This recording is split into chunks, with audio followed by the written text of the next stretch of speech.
So for our squat assessment, we'll be checking in with how comfortable, strong, and stable you feel in 3 different squat variations: our deep squat, our split squat, and our Cossack squat. So for our deep squat, it's just about a shoulder width stance and squatting down as deep as you can, comfortably. And if you're able to, rest or stop at or pause at the bottom position. So I'll do that from the side, and you want to take note of, first of all, like I said, how comfortable you feel. You want to take note of where you feel restrictions. Do you feel it in your ankles, knees, hips, lower back? Can you stay quite upright like this? Or are you sort of a bit more rounded like so? Do you feel balanced down in that position, or do you sort of feel like you're losing your balance, about to fall backwards? And the other thing to note is just what happens to your feet as you squat down. You may find that as you squat down, your feet tend to turn out like that, which is often a sign that your ankle mobility may be limited and that you're compensating for that.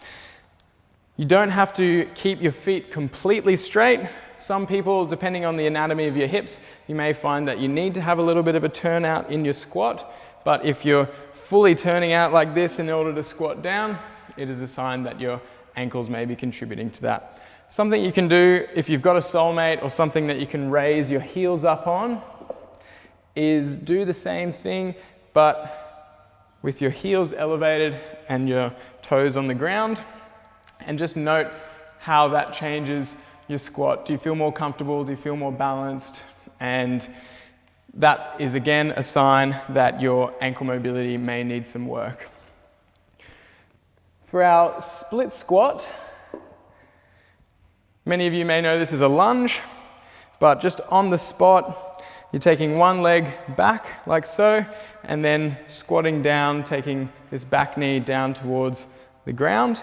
And as you can see, if I get those soulmates out of the way, what we're testing here is our toe extension on the back leg, also our hip extension on this back leg, as well as a lot of strength on the front leg.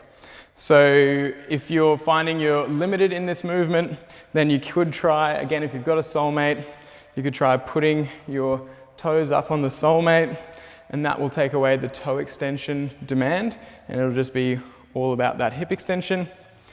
And you'll also just feel it, whether if you feel a really big stretch through the front or a big stretch through the toes, then that's feedback.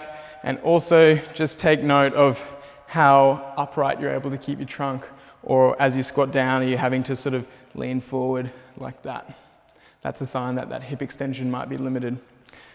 So the last variation is a Cossack squat. So this time it's a nice wide stance, and we're trying to shift our body weight backwards and sideways to one side. So it would look like this, squatting down, this leg stays straight as far as you can. From the side, we're wanting it to look like this, hip going back and out to the side as if I'm sitting on a chair just here, as you can see, like that. If you try and shift your weight forward like this, then you'll just find you run into an ankle block. But again, you're just feeling how comfortable, how deep you can go, and how comfortable you feel in that range, and how strong you feel. This is a big sign of more unilateral strength, so how strong you are going mostly on one leg, while this leg is obviously a big test of your mobility. So those are the 3 variations. Check in with all of them, take videos of each one, and take notes on all of those aspects that I mentioned, and then check in with those assessments every week or so as you start to train your squats more in your daily routines.